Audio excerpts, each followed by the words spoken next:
Hi folks, this is the last video in the Unit 7 Day 5 lesson. We're going to do the third example on concavity here. So this one is in actually a number of parts. The first part says that given f at x equals sine x times cos x on this interval, and you will see this in a number of questions. If it's a function that's a periodic function, you're not going to have to do all of the intervals or all of the maximum points, just within a given interval. We want to find any intervals of increase or decrease. So we know for that the first step is going to be finding the derivative. So f prime at x, and I've got product rule here, so I do the product rule as the first piece. So sine x times the derivative of the second, which is negative sine x for the derivative of cos, plus the second, which is cos x, times the derivative of the first, which is also cos x. So this f prime at x simplifies to negative sine squared x plus cos squared x. And I want to talk about where my critical numbers are. I know I'm going to have to make this equal to 0. You could factor this actually as a difference of squares if you kind of swap the order around. I think most people will have an easier time solving this if it's all in terms of sine or all in terms of cos. So I'm going to do make this in terms of cos x. So I'm going to substitute in negative, and here I'll put 1 minus cos squared x plus cos squared x, and then negative 1 plus cos squared x, careful with that, distributing the negative, and f prime at x equals cos squared x minus 1, 2 cos squared x minus 1. So here I've found the derivative and simplified it all the way. Now I know that I need to figure out my critical numbers. And I have to look again at the two different possibilities for that. First of all, f prime at x equals 0, or f prime at x does not exist. And I know that there's not values here where f prime at x doesn't exist. You can substitute in any number at all you want for x if we're taking the cosine of that. So there's no restrictions there, other than, of course, these guys, but within that we can use any of those values. And here f prime at x equals 0. So basically I have 2 cos squared x minus 1 equals 0. So cos x equals, maybe I'll do this in 2 steps, 1/2 cos squared x equals 1/2, and then cos x equals plus or minus the square root of 1/2, or 1 over root 2. So because this could be positive or negative, we know 1 over root 2 is the cosine of pi over 4, because that's one of our special triangles. And because it could be positive or negative, it would be allowed to be in any quadrant with the cast rule, because cos could be positive or negative. We'll use the related acute angle of pi over 4 and put it in all 4 quadrants. So here x is pi over 4, 3 pi over 4, 5 pi over 4, and 7 pi over 4. Okay, so those are my critical numbers. On the next slide, we're going to look at whether they are increasing or decreasing between those values. Here, and we're also looking for the maximum and minimum. So I'm going to set up a chart, and I actually really, with all of those critical numbers, I'll just rewrite them here. I'm going to have quite a number of intervals.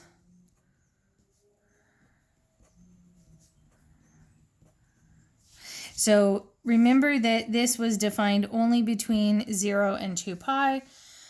So I'm going to start, instead of from negative infinity to the first one, I'm going from 0 to pi over 4. And note that I'm using the square bracket there because I'm including the 0, but a round bracket because I'm not including the pi over 4. Then pi over 4, 3 pi over 4, and then 3 pi over 4 to 5 pi over 4. So we have quite a few intervals here between 5 pi over 4 and 7 pi over 4. And then from 7 pi over 4 to 2 pi, and then that 2 pi is going to have a square bracket because it is included. So here, I want to look at the sign of the derivative and what that means about the direction of the function, whether it's increasing or decreasing. I may do, I think, a test value in here. So I'm going to do a test value of, say, pi over 8 in that first interval. Here between pi over 4 and 3 pi over 4 is pi over 2. Between these two, we've got pi, and these are pretty easy values to do that you should know, like the cos of that. 3 pi over 2. And then here I might do 7 pi over 8, which is a little messier, and I'll have to use my calculator for those two.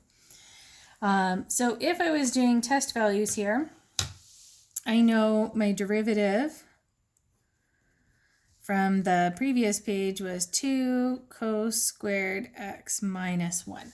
So if I'm looking at my test values, I'm going to do the 3 that I can do in my head without using the calculator. If I do cos of pi over 2, I know that that value is 0. So if I do 0 squared times 2, still 0, and then minus 1, I'm going to get a negative in there. And then that means that the function is decreasing at that spot.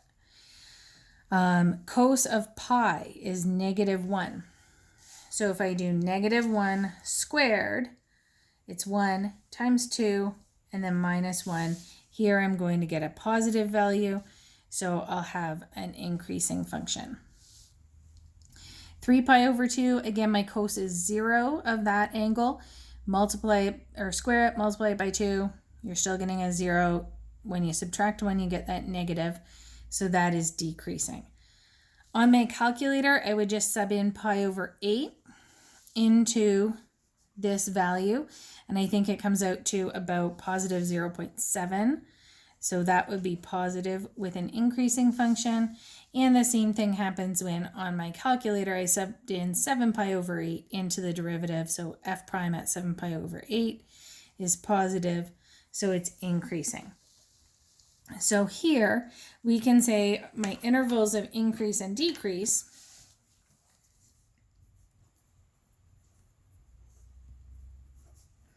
so it's increasing from 0 to pi over 4. And again, round versus square brackets is important because it shows that you are including the 0 and not including the pi over 4. And then again from 3 pi over 4 to 5 pi over 4, and then again from 7 pi over 4 to 2 pi. With the square bracket there. Then it's decreasing from pi over 4 to 3 pi over 4 and 5 pi over 4 to 7 pi over 4. So the next part, which we kind of needed this to see, is looking for maximum and minimum values. So we can see, I find it much easier to see this from this table. So looking really clearly here that it's going up then down. So I will have a max at pi over 4. Then it's going down then up. So I'll have a minimum at 3 pi over 4, and then a maximum, and then a minimum. And we can figure out the actual values of those by subbing in the pi over 4, 3 pi over 4, etc. to the original function. So my original function is sine x times cos x. Here I would have f at pi over 4 is sine of pi over 4 cos of pi over 4. And I know that both of these are 1 over root 2. So if I have 1 over root 2, so that's going to be 1/2. Okay. So here I will actually, I'm just going to kind of skip the showing the work because you can redo it or sub it into your calculator. But f at 3 pi over 4 is -1/2, and f at 5 pi over 4 is +1/2 again. They are both, the sine and cos would be negative. So if you kind of think about how your cast rule works, that might give you some more clues, I guess, as to what's happening here. And then 7 pi over 4 is -1/2. So your maximum points in this interval are pi over 4 and 1/2 and 5 pi over 4 and 1/2, and your minimum will be 3 pi over 4 with a value of -1/2 and 7 pi over 4 also with a value of -1/2. So those are my turning points in my function. So the next part asks me to find intervals of concavity. I'm just going to write out the first derivative that I found. And I'm going to, instead of writing cos squared, write it like that because I think that that's easier for people to see how to take the derivative of this. Because for concavity and points of inflection, I need the second derivative.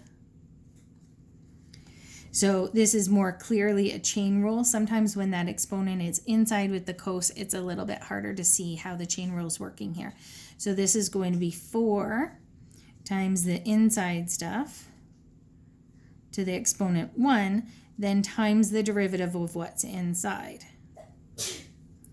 So that's negative sine x. And the -1, when we take the derivative, obviously is gone.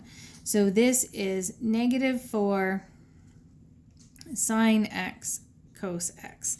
So here we've got pretty clear spots where we can say, where would this equal 0?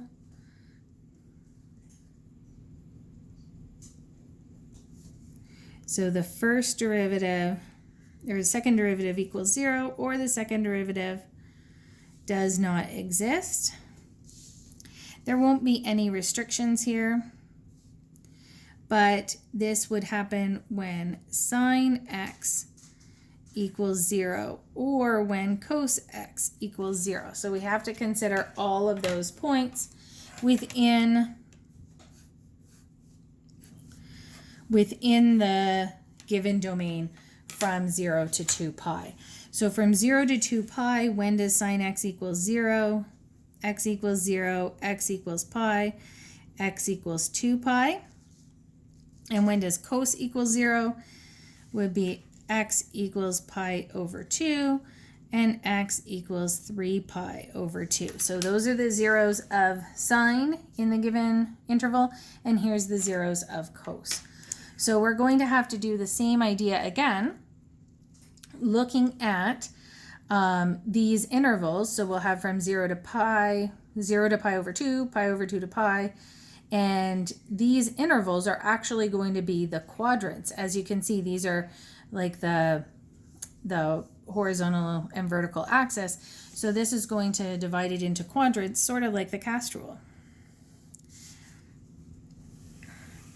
So here I've got measuring from 0 to pi over 2.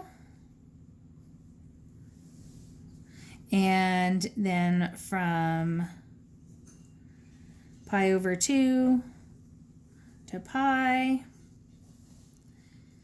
from pi to 3 pi over 2, and from 3 pi over 2 to 2 pi. So I might do a sign analysis for this because I don't really want to have to use my calculator. So I've got 3 pieces, -4, and again, I always like to put that there because people sometimes forget that, forget to take that into account. So if I'm going through here, -4 obviously is always negative. Sine x. These are the quadrants. So this is first quadrant, second quadrant, third quadrant, fourth quadrant. So sine is positive in the first and second quadrant, and then negative in the third and fourth. Cos is positive in the first quadrant, negative in the second and third, and positive in the fourth. So then we can summarize this. We know that these would multiply to a negative, and that would be concave down. These will multiply to a positive, which is concave up. These will multiply to a negative, which is concave down, and these will multiply to a positive, which is concave up. So we do have points of inflection that are going to happen here. I'm not going to include 0 and 2 pi as points of inflection because the graph doesn't extend past there.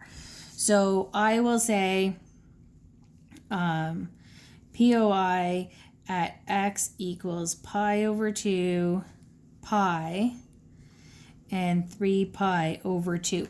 So 2 pi and 0, because they're endpoints of the interval that we're graphing, it doesn't change from concave up to something else. That's just the actual endpoint of the function.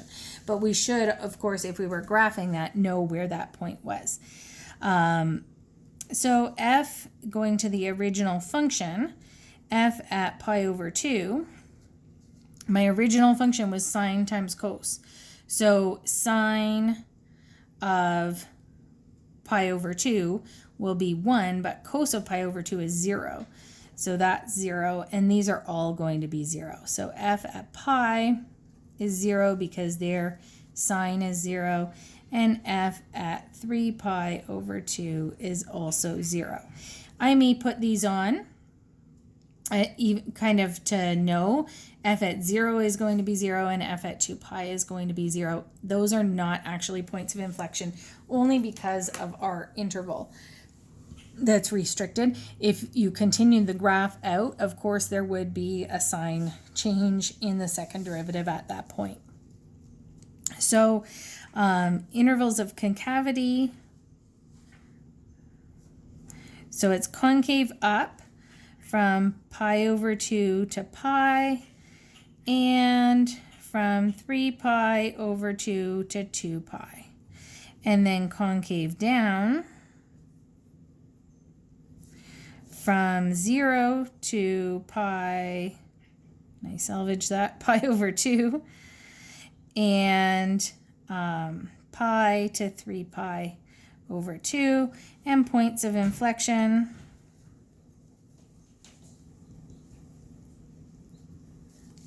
are going to be pi over 2, 0, pi 0, and 3 pi over 2, 0. And again, I'm only not calling the 2 pi and the 0 as a point of inflection because I haven't actually tested, because that's outside my domain.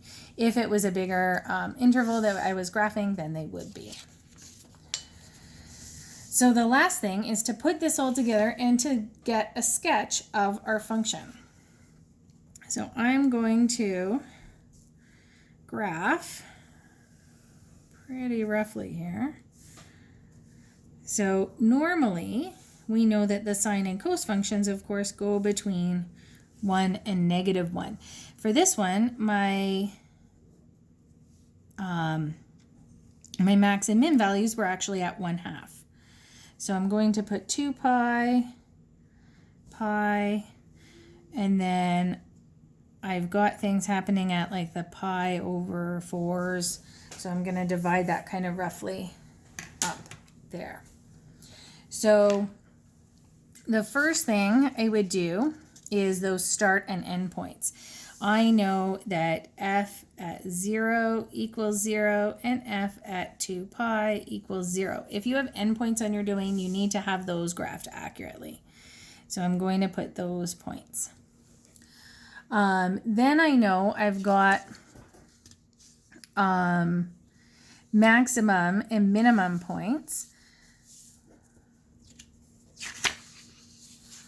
So from this previous slide, I summarized my maximum points here and my minimum points here. So it was at pi over 4, pardon me, and 1/2, and 5 pi over 4 and 1/2. And then the minimums were at 3 pi over 4 and -1/2, and 7 pi over 4 and -1/2. So that would be down there. On the previous slide, we had the pi over 2, pi, and 3 pi over 2 were all on the function, and they were points of inflection. And looking at kind of the concavity and the increase and decrease, we know that it's increasing here and decreasing here, but this whole section was concave down between 0 and pi over 2. So it's increasing, then decreasing, and I should have maybe drawn that more curved.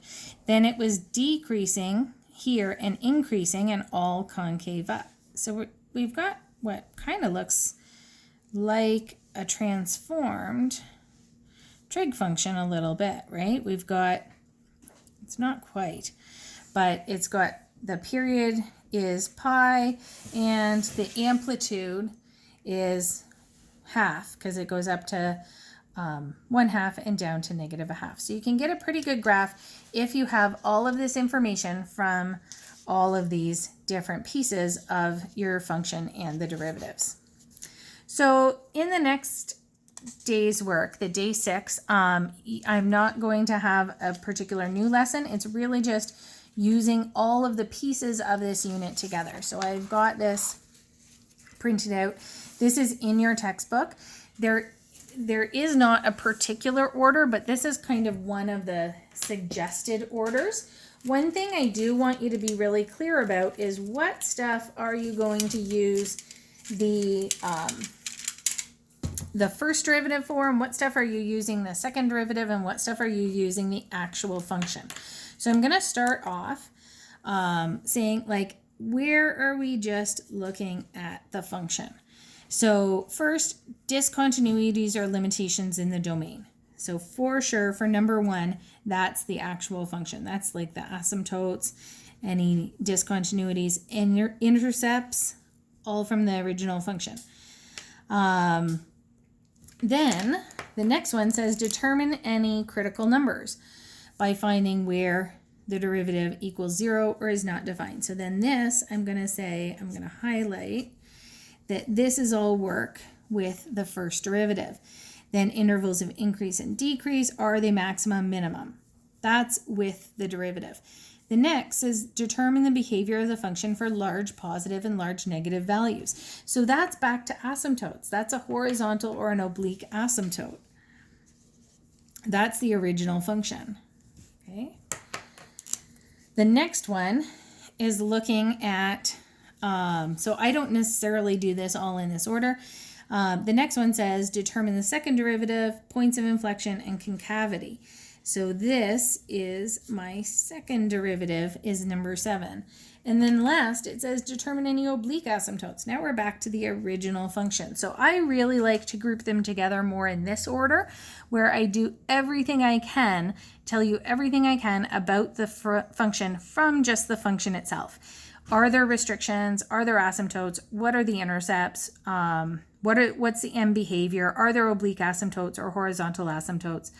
x-intercepts, y-intercepts, all of that stuff. So I've highlighted all of those in blue. I like to deal with everything I can tell you about the function before I take the derivative. The next step is to do the derivative and say, where are my critical numbers? Where is it increasing and decreasing? And do I have local max and min? So then the pink stuff is all what I can do with the derivative itself. Then I go to the second derivative and kind of do the same thing, but now looking for concavity and points of inflection. So I find that second derivative, check for points of inflection, do a table, figure out concavity, figure out points of inflection. So I kind of like to group it together that way, but whatever order works for you. This is a comprehensive list, though, of all of the information you'll be expected to be able to find about basically any of the functions that we've done in this course. And that's it.